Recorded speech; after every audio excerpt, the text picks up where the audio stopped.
খার্চি পূজা উপলক্ষে ত্রিপুরা ক্ষত্রিয় সমাজের বিশেষ সভা অনুষ্ঠিত হয় রবিবার।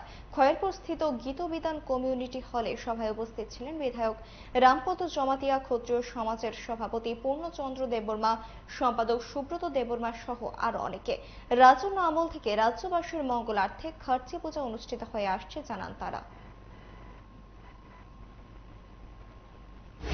মহারাজা ত্রিভূষণের আমল থেকে যে প্রথা, যে নীতি, সেই নীতি আমরা সেভাবে পূজা করে আছি এবং আগামী ভবিষ্যতে আমরা পূজা করে যাব আমাদের সমাজের কল্যাণের জন্য।